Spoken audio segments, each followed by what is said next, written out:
may be seated. As you're getting comfortable, I'll remind you all.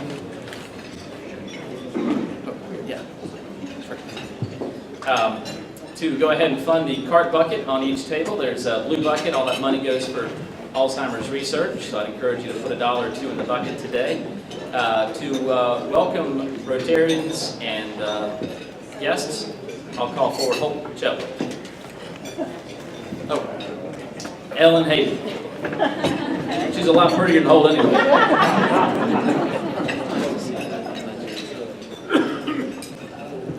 Good afternoon to everybody. How are you?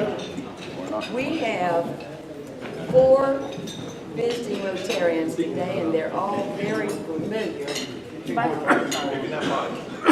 on. It's working. It's on. Just got to get rid of it. Hello?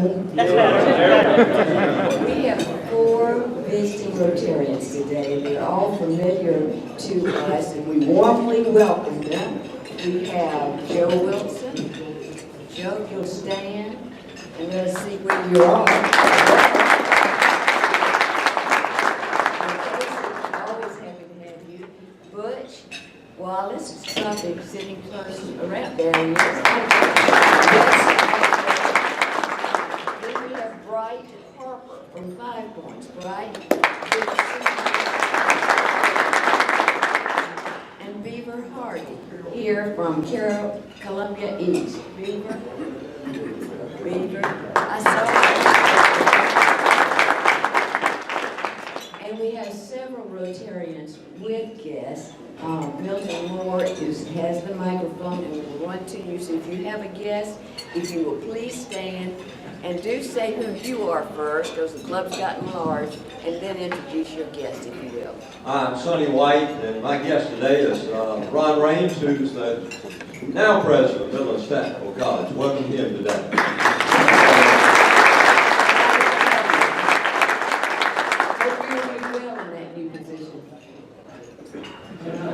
Good afternoon, I'm Holt Chetwood with Wells Fargo. We have a friend of mine with me, John Dando. John is with Crawl Space Medic, and as you can assume, they have been very, very busy over the last 2 weeks. But I'm glad to have John with us today.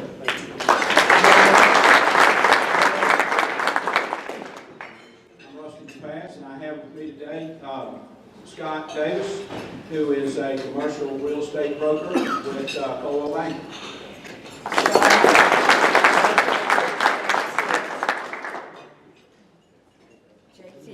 JT has a guest, nothing.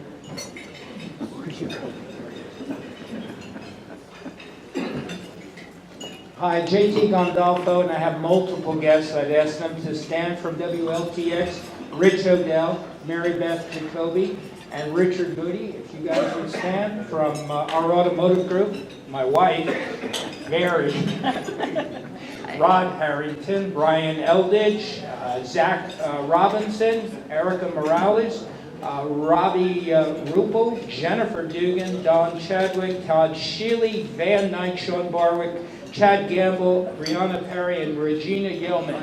Thank you.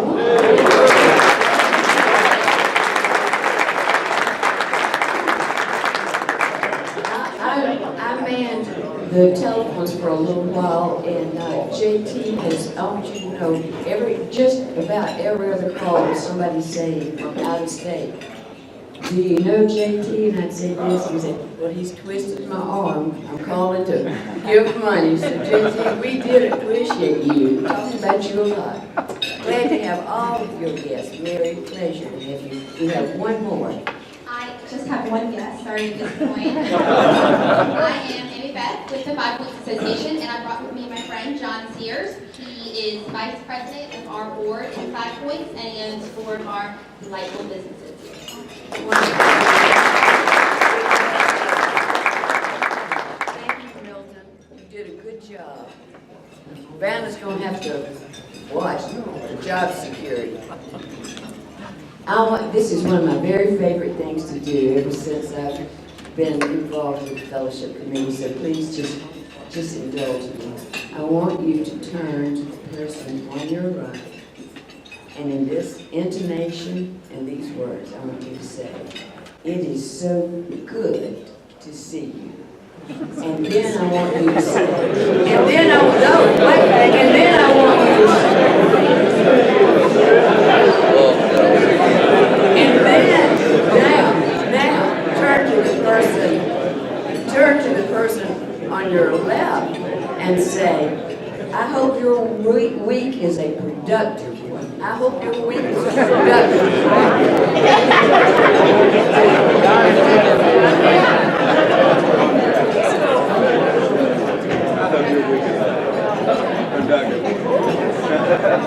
Ellen, thank you so much. Great job today. Appreciate you being here, Ellen. For health and happiness today, please welcome Matt Kennel.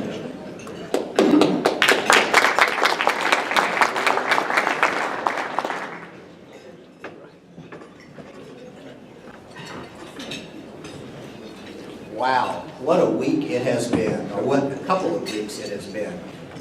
First, the flood of truly biblical proportions, where the true mettle of this community and the state was tested. And you know what? We passed the test. We're so proud of our heroes, our Rotary heroes, like Elliot Powell. Can we give a hand for Elliot Powell?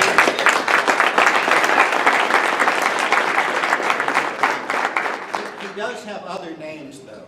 He sometimes goes by the Duke, sometimes Admiral Nimitz, Captain Phillips, Captain Kirk, or as we would like to say, Captain Stupid, which I think fits his So seriously, Elliot, you made us all very proud to be a Columbia Rotarian. And just to break bread with you is an honor. We're so proud of the way you put your life and your boat at risk and helped your neighbors, and your humble response to all the accolades given to you. So one more hand for Elliot.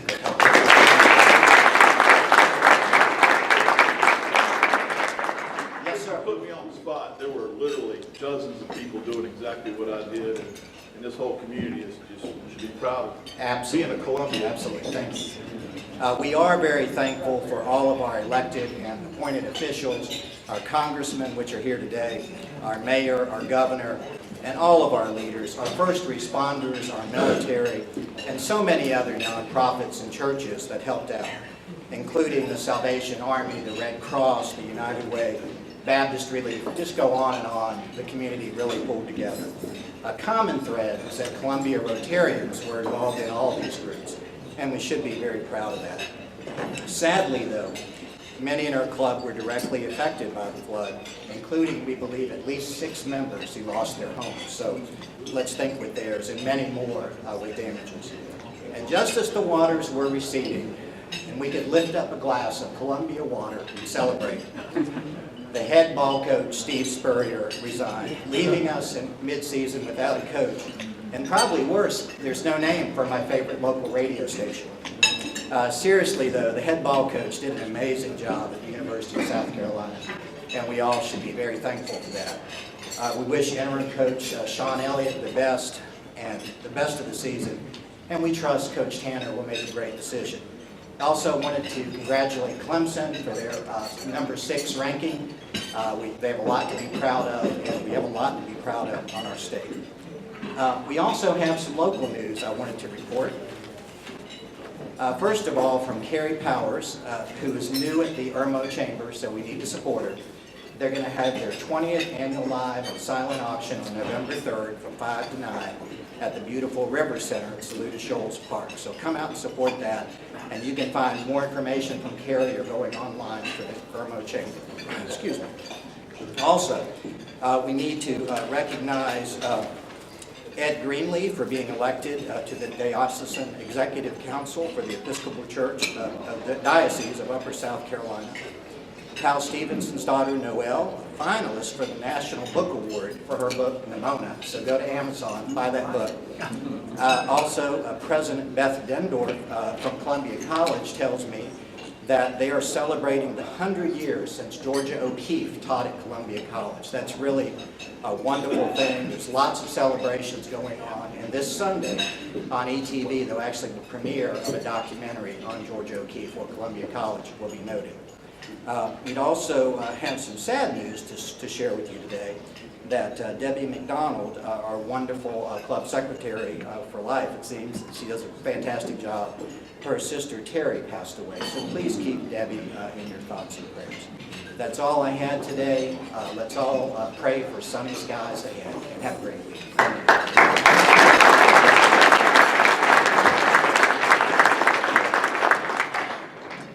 Thank you, Matt. Great job. I do want to make a couple of announcements before I call forward past President J.T. Gandolfo. But we did cancel 2 meetings, October 5th and October 12th. This is the first time we've been together since the floods, and you know, it's been a difficult time for so many in our city. And as Matt just pointed out, so many people in our club. And so I would just have you remember that as we're sitting together and having lunch each week, that you might be sitting across from someone who's experienced, you know, great loss. And it's a difficult time. I do want to point out and share some encouraging news on that front, as our city was in the headlines around the country. Many Rotary clubs have reached out to me. In fact, I've heard from Rotarians in Alabama, Georgia, Tennessee, Illinois, New Jersey, Pennsylvania, Florida, and I continue to hear from Rotary presidents. They want to help, and they want to be supportive of what our club and our city is dealing with. And so that's been a point of encouragement. I wanted to share that with you all. In fact, we've been led to go ahead and establish a GoFundMe page. It's up here on the screen right now. So many folks said we want to help, we want to send money to support our club members that are hurting, and so we set up a page whereby we could do that, and you can find it through our website as well. Carrie Powers has done a great job of communicating exactly how to get to the link and how to contribute and donate, should you be led to. But it's a time where many folks are doing what they can to help, not just here locally, but around our country. And I want to now invite past President J.T. Gandolfo to come forward, as he has a special announcement.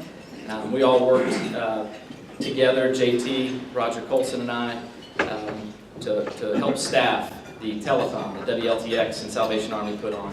And so J.T. Gandolfo is going to tell us more about that.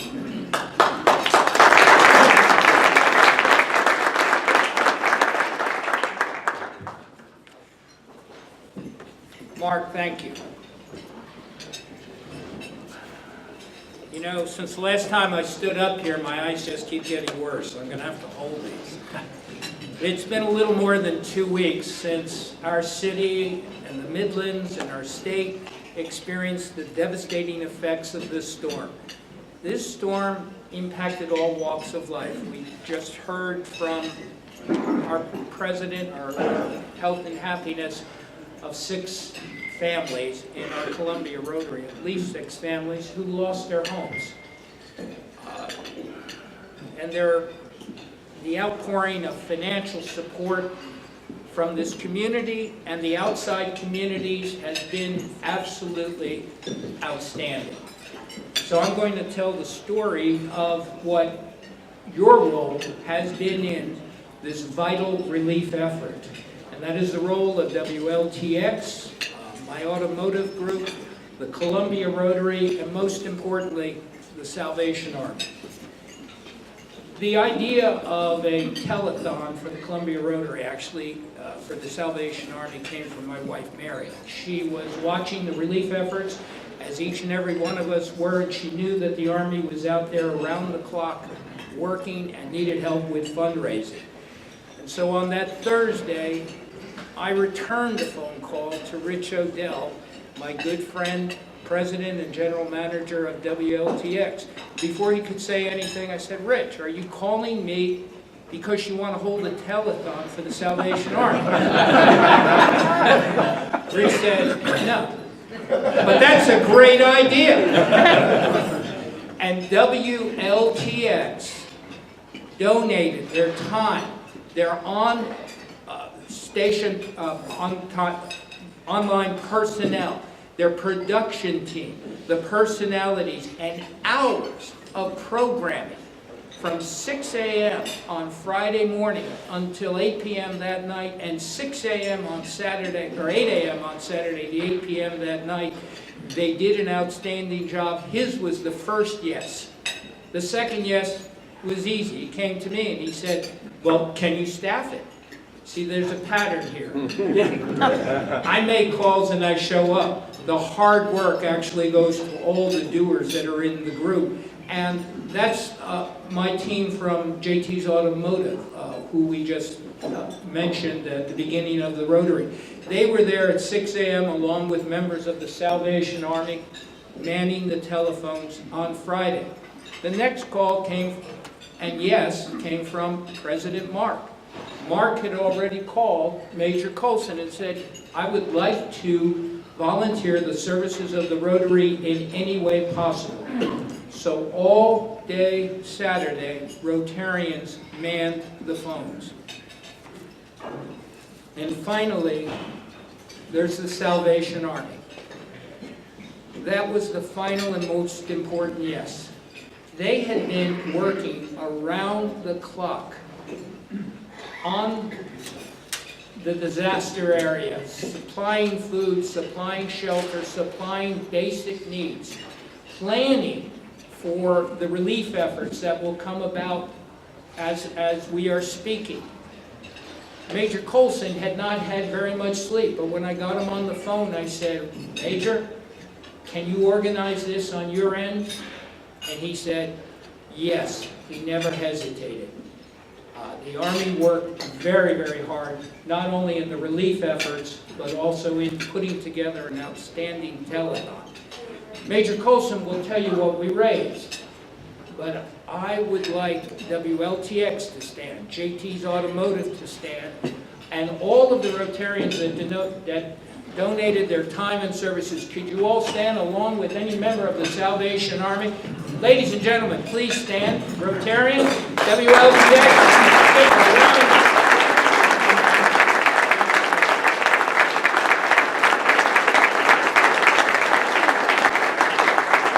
Thank you so very much. Major Colson. Well, as I know it's been for a lot of folks, it's been a very emotional time in the last couple of weeks. We've been talking to folks and reminding them that even if we didn't lose furniture or homes or didn't experience the flood directly, like so many of our neighbors or our friends, we're still all going to be going through this for a while. This is just beginning. We keep telling people this is a marathon and it's not a sprint. And a lot of our friends and organizations that are doing such good works are here today as well. And we're going to be helping one another for quite a while. I was asked to tell you some of the things that have been going on. The Salvation Army, from the very beginning, had canteens out at the Columbia City Works Department to feed first responders. And where we worked, I think it was through the Forestry Department, my wife was on that canteen. And every morning she would get up and that's where she would plan herself to be there all day long with the folks, because that's exactly where her heart was, with those that are having to go out and do the work that was being done. The Salvation Army brought in a team of folks. They're called a logistics incident management assessment team around the 15 southern states. And those folks were sent back home yesterday. And these are professionals of the Salvation Army, the Director of Disaster for Florida, for Texas, Oklahoma. And those folks work tirelessly not only on the response in the Midlands, but across the state of South Carolina. And they brought in extra folks to work specifically on the disaster response here in the Midlands. Officers from Gastonia.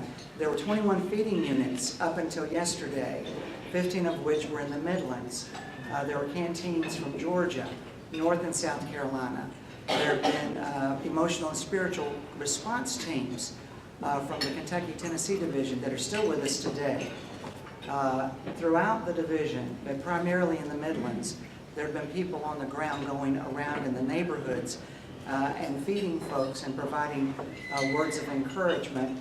And the work that you all did with the telethon helps to make that possible. You don't raise the money and then say, well, now there's enough to send out a feeding unit. The initial response we knew was going to cost at least $500,000, and it's hard to wrap around in our minds that level of expense. But because of your generosity and that of JT's Automotive and all of you, the total at this point is a little over $141,000 in a telethon. So give yourselves a hand.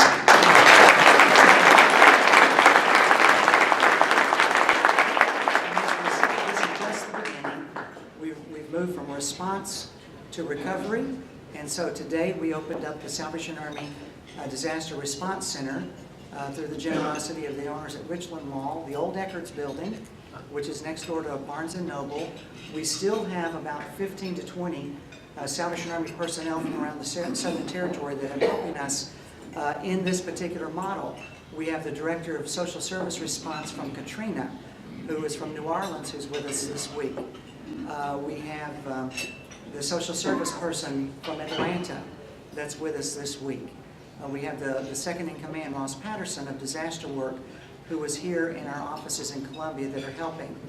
Jeff Gillitz, the disaster director for the whole Southern Territory, is in our building today, helping to move forward. Our hope is that as we continue to work on making contacts with even some of our national financial sponsors, that we'll be able to do work in the area of restoration. And while we're not at a point of being able to announce what all that entails, just make that a part of your prayer list, that will indeed able to do that, because it's a wonderful partnership with many organizations, and we're excited about that. The last thing, and I don't want to take all the time, but I'm going to do this on the going down so that I don't have folks walking around. We have a small token, and I toyed with whether it was appropriate or not, but Rich and Mary, if you'll come and stand up here. You're not aware of this, nor is JT. Rich, you invited us into your home that had been flooded, and they fed us, all the volunteers, and they opened up. More importantly, you provided coffee that we could drink that you couldn't get elsewhere. And in the Salvation Army, we have a little plate, and this to me symbolizes for both you and Mary this idea of being at home. And I have my South Carolina pin on today, because we're South Carolina strong, and we are home. My wife and I have never served in any place in 30 plus years where we felt this strongly connected to people like you that are neighbors. And this says the Salvation Army stands for hope, that when every other light is extinguished and every other star has gone down, this one gleam shines steadily and clearly out in the darkened sky. And William Booth was purported to have said, based upon those people that we try to serve, that the statement that they make is, if only I could get to the Salvation Army, they will do something for me. And the only reason we're able to do that is because of folks like yourselves and those that you represent today. And so it pleases me to be able to give you this little token. That was beautiful. And Mary, JT reminds me over and over again how you whisper into his ear. And Over and over I did. Yes. And so as this hopefully will go home with you, this will be a reminder to you to continue to whisper. Oh, thank you. That's It's beautiful.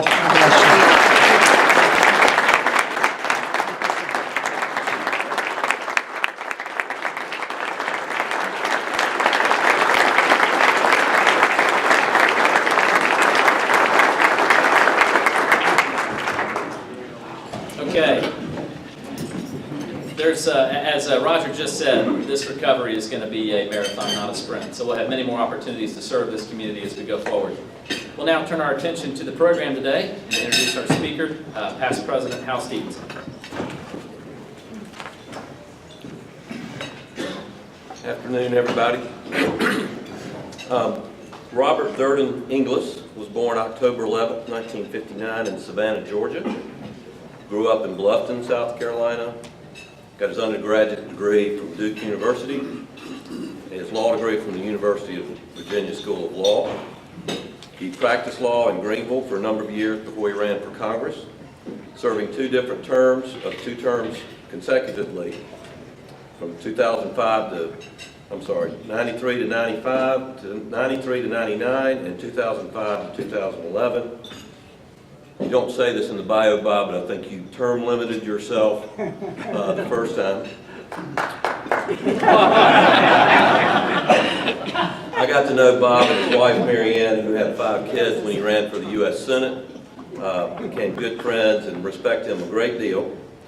He is now running an organization called the Energy and Enterprise Initiative, a nationwide public engagement campaign promoting conservative and free enterprise solutions to energy and climate change challenges. It's based out of George Mason University in Fairfax, Virginia. In true Wofford style, I've gotten a special request from a fellow alumni. And when a fellow alumni at Wofford asks you for something and you're a Rotary Club, you got to do it.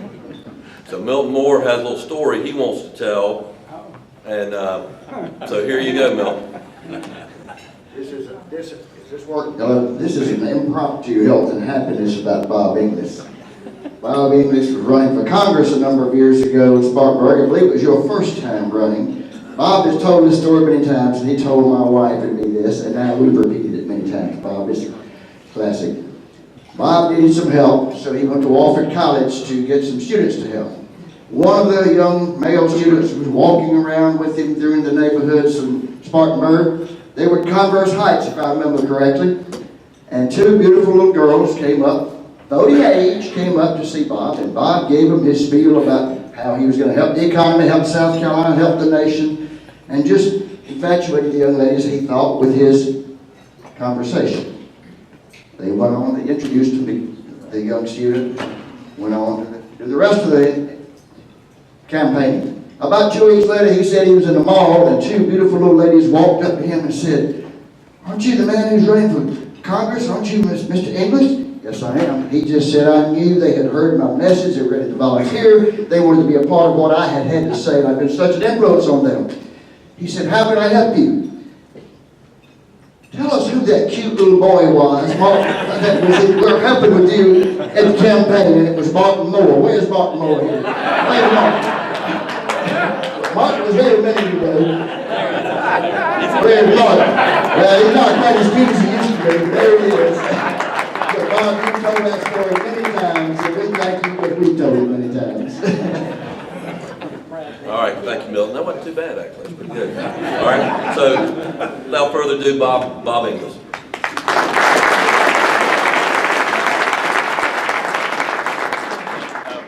Milton, there's a little bit more to that story. And that is that what really happened is that Martin had been on the cover of the Spartanburg Herald Journal, the front page of the Spartanburg Herald Journal, in spandex. And so, Joe, here's my suggestion to you, Joe Wilson. If you're going door to door, spandex, it might work. Or if you're going spandex. Yeah, I went at the door. I was on one of these, Martin was with me. They sort of said, "Yeah, we don't talk to you, we talk to him." And it works, you know, whatever works, you know, take them with you if you can. So, thank you, Al. Thanks for the opportunity to be with you. I hope all of you know that those of us that are on drier ground in South Carolina, our hearts go out to our friends here in Columbia and Charleston. And I've just been amazed at how many people have commented on that by emails and phone calls from all over the country.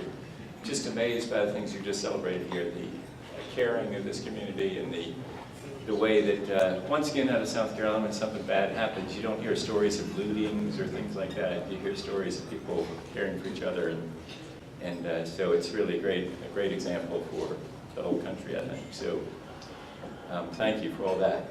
I got to tell you, the last time I was at Sewell's, I was walking in here after losing the 1998 Senate race. And I said something about, well, it feels like a funeral, but we don't have a body. It's good to be back. It's sort of ghost busting here. And it's good to be with friends like Martin and Milton and Hal and Rusty DePath over there, the people who helped me in that Senate race. And with my friend Joe Wilson. And Joe, you'll be interested to know, I'm working on a letter to members of Congress. We're going to distribute some materials, particularly a DVD of the film Merchants of Doubt. And so I needed to have somebody in mind. I was writing, a friend that I could see their face. So the draft says, "Dear Joe." And so the letter is coming to you soon. And so, but before I spoil the sample here, let me just ask for a show of hands. Who here thinks that we should be looking for a solution to climate change? Just raise your hand if you think we should be looking for a solution to climate change. Who here thinks, no, really don't need to worry about it, don't need to be looking for a solution? Okay, so, and now how about this? Who here would be excited about a free enterprise solution to climate change as opposed to a government mandated solution to climate change? Okay, so I'm in South Carolina, good. Some places I go these days, like free enterprise, what's that? It's great to be in South Carolina, be talking to people who believe in the power of free enterprise. So here's the story of me. After that successful race in '92 with Martin's help, I covered the Spartanburg Journal. I was there 6 years, basically saying climate change was hooey. Al Gore's imagination. I hadn't looked into it at all.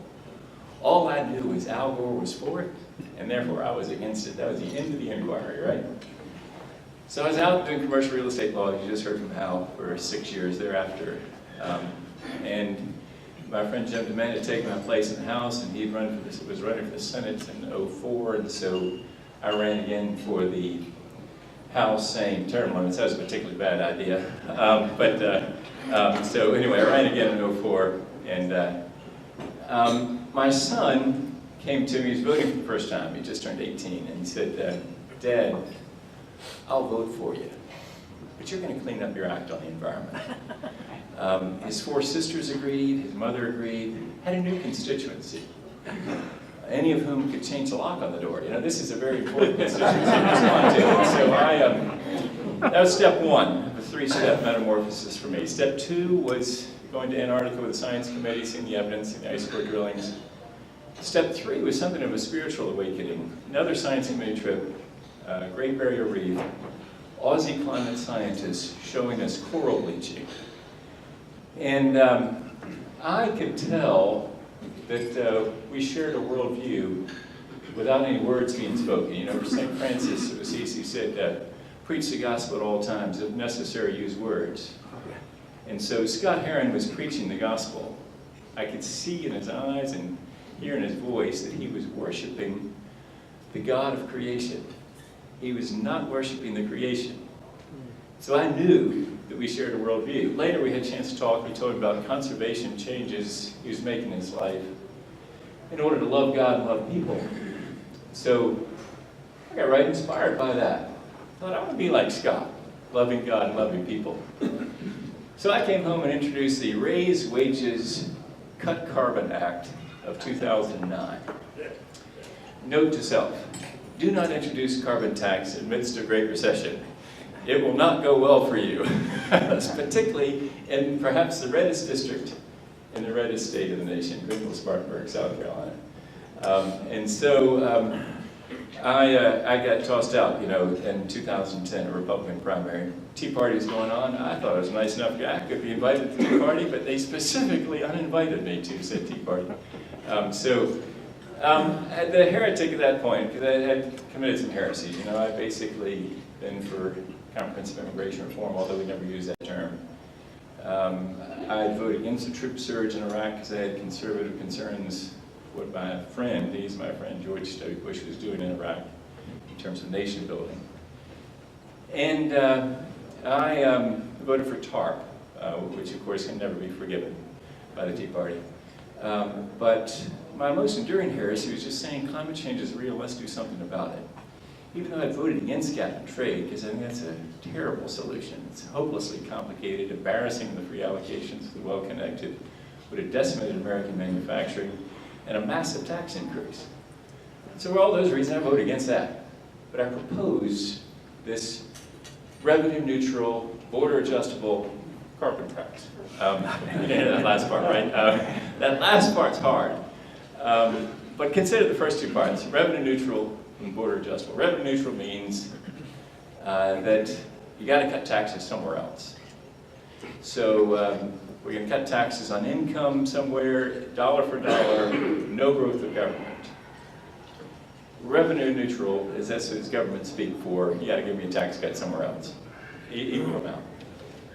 The border adjustable part is the way of getting China in.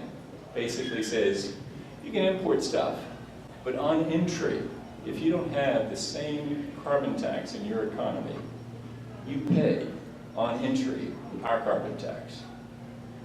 Now, that's immediately challenged in the World Trade Organization, but we think based on precedents in the chemical industry that that can be upheld. And if so, China then follows suit within 24 hours, because they have an amazing way of reaching consensus over there, you know. Because as soon as they figure out that's been upheld, and they're remitting taxes to Washington that they could have collected or remitted to Beijing, they follow suit.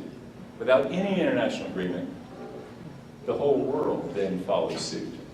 Because of a bold commercial move by the United States saying, we're ready to act, we're acting in accountable free enterprise, and we're counting on free enterprise to fix this. So now what I'm doing, after being tossed out, is sort of, you know, committing these heresies. So now I'm just proclaiming my main heresy right on down Main Street. That climate change is real, let's do something about it. But I don't think it's really a heresy. If you really believe in free enterprise, then what you believe in is what we're talking about at an outfit called republicen.org, which you've got little cards on your table. They look like beer coasters, but they actually open up and have some material inside. Although they're pretty good as beer coasters as well.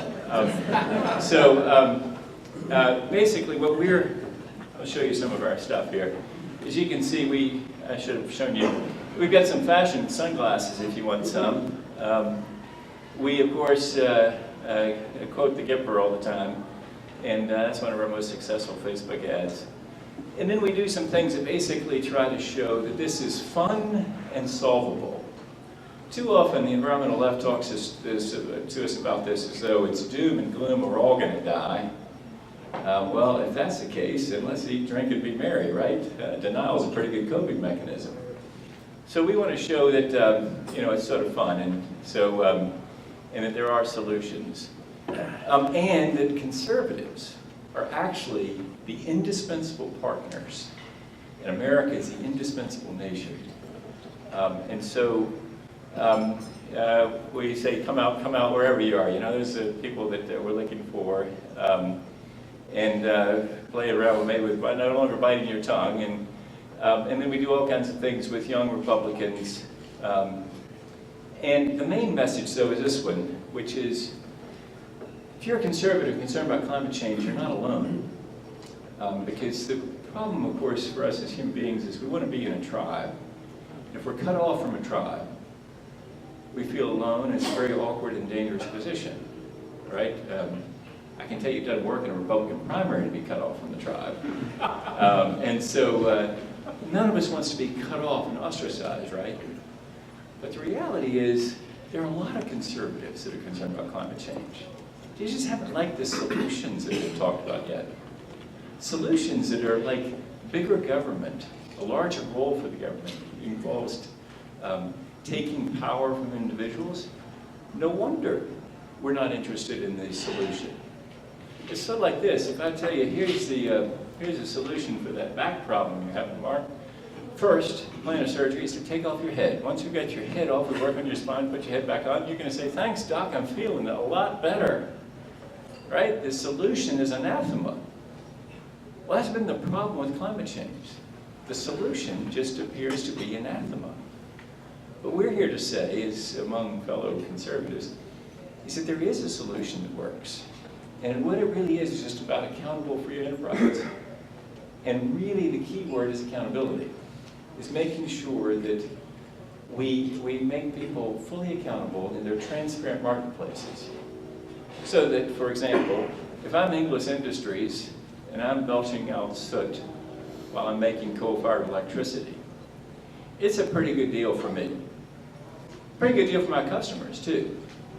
Now, it stinks for my neighbors, right? Because I'm getting away with socializing my soot. And so they have to breathe it in. Most of them cough it up. Some of them end up at the hospital. And unless Milton Friedman was wrong in 1975, that's not possible, by the way, if you're a conservative, you know it's not possible that Milton Friedman could have been wrong. He wrote a book in 1975 called, the title of which is, There's No Such Thing as a Free Lunch. The reality is, society is paying the full cost of Inglis Industries' coal-fired electricity. just not at the meter. It's paying through an opaque healthcare system we can't control. So that when those people go to the hospital and they get care from the pulmonologist, we're paying all right. Medicare, Medicaid, maybe cost shift, or throw an insurance policy if they happen to be insured by Blue Cross Blue Shield like I am. We're paying the full cost, just not the meter. So the idea at republicen.org is to have transparent, accountable marketplaces where all the costs are in on all the fuels, all subsidies removed. We want to eliminate all the subsidies. No more electric car credits, no more production tax credit for wind, no more low-value leases on public lands for the extraction of resources. You got to pay market rates for that. Basically, the idea is to make it so there is a transparent marketplace.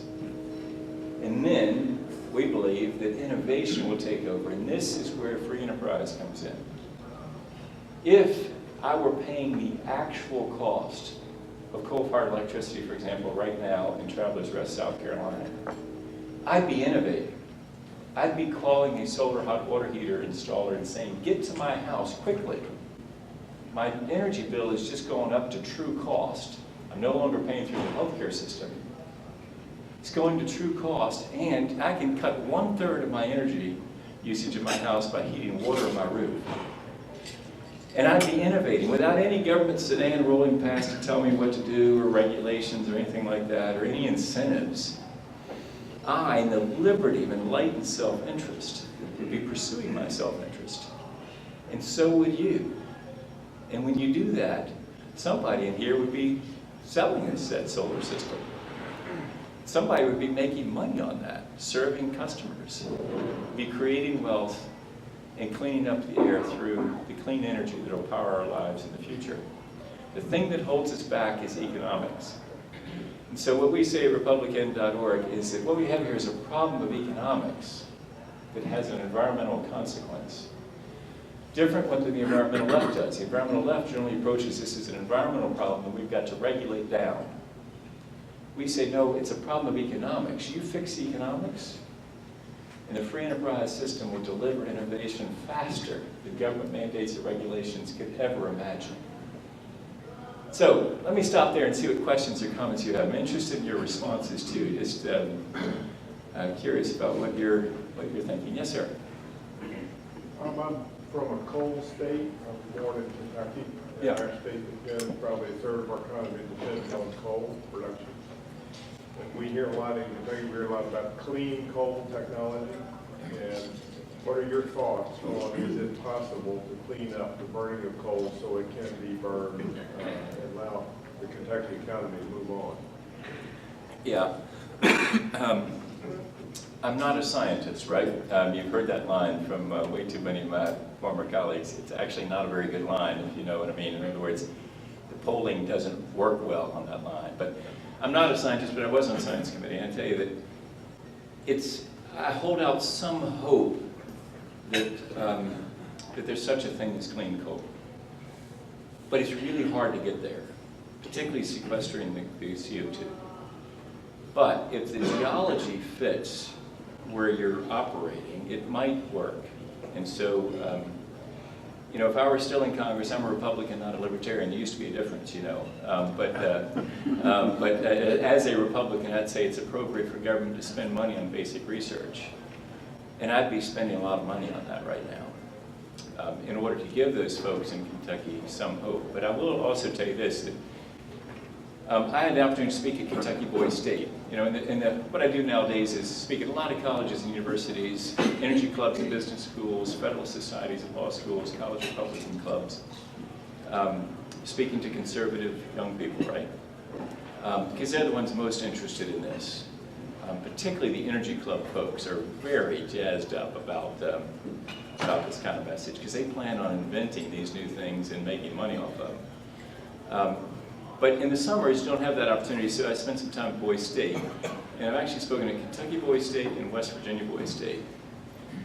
And I delivered, I think, sort of a hard message to them. I said, you know, learn from us in South Carolina. When I was first in Congress, we could actually believe that we could have domestic content legislation for textiles and preserve the American textile business.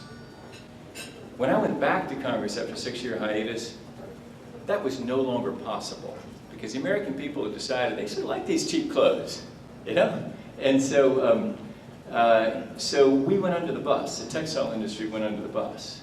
And what I told those boys in West Virginia and Kentucky is, coal is going under the bus. I mean, you just really need to learn from us. Thank goodness BMW came to Spartanburg, because it essentially replaced the textile industry. And so I said to those boys in Kentucky and West Virginia, hard story, but if you're going to be the actual governor of this state someday, find a BMW and be ready to do something different in West Virginia, because they're just hard things. It's sort of like textiles. It's just hard to see how it... By the way, some textiles have remained. We're grateful to have them. They're the really flexible ones that are able to respond quickly. Yes, sir?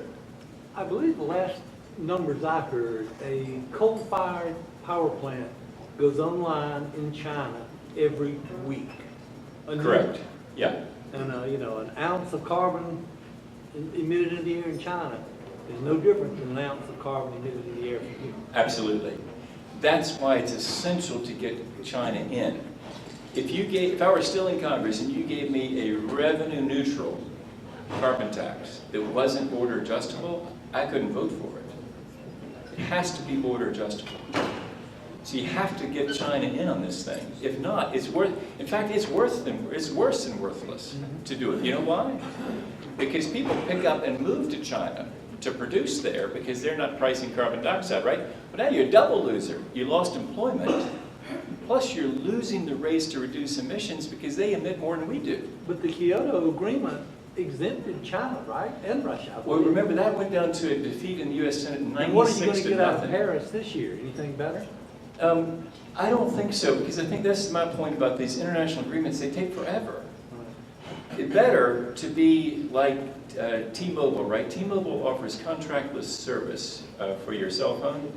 If they were just bigger, they could make my stinking company that I'm indentured to for about the next 10 years on my family's cell phones offer the same deal, right?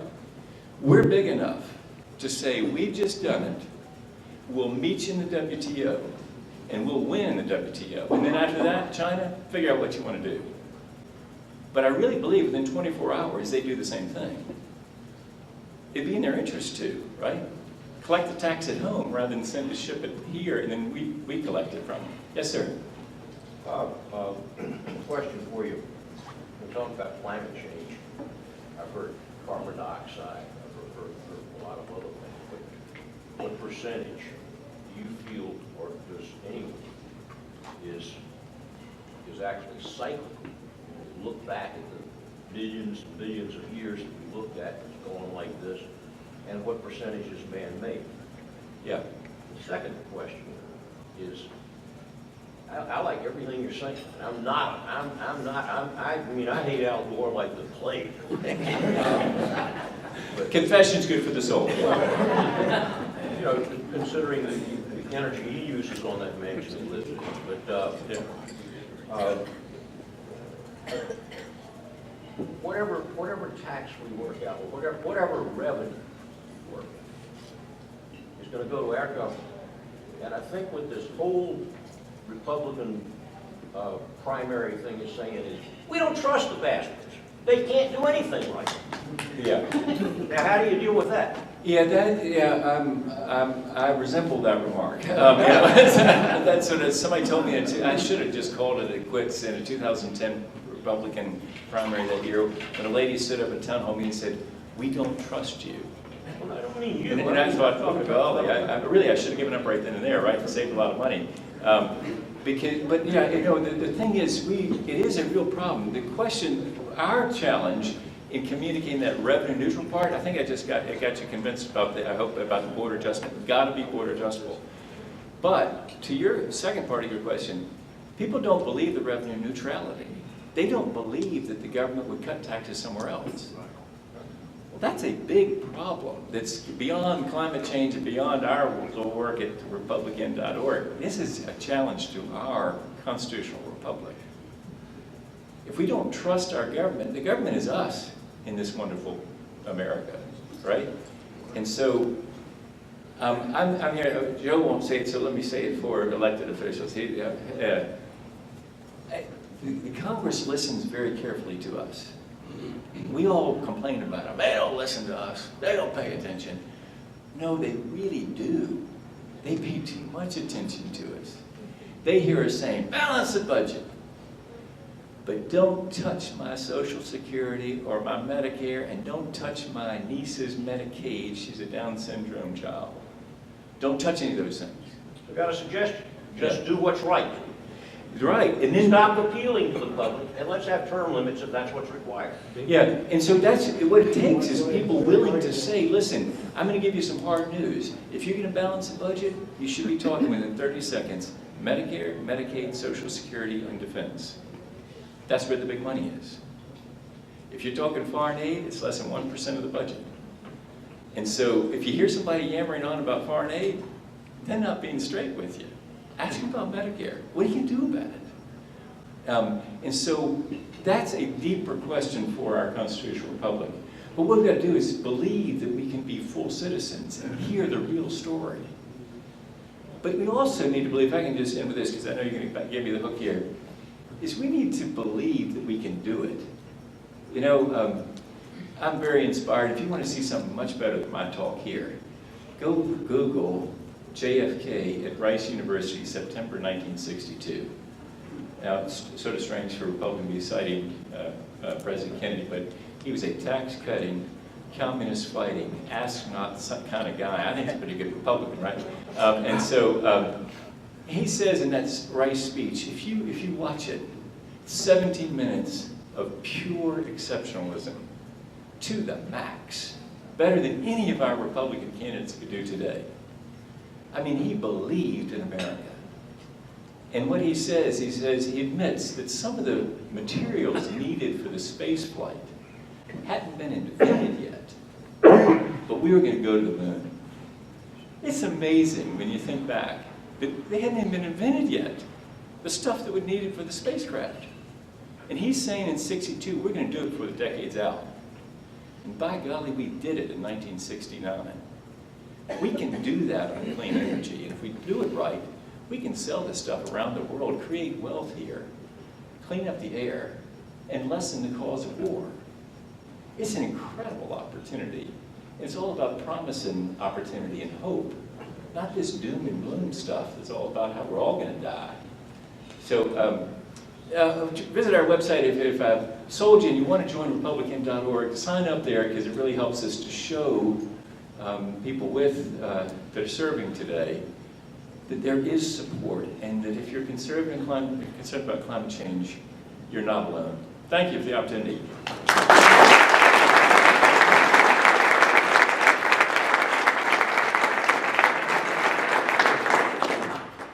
Congressman, thank you for being here. We appreciate your time. We have a small token of our appreciation. Thank you.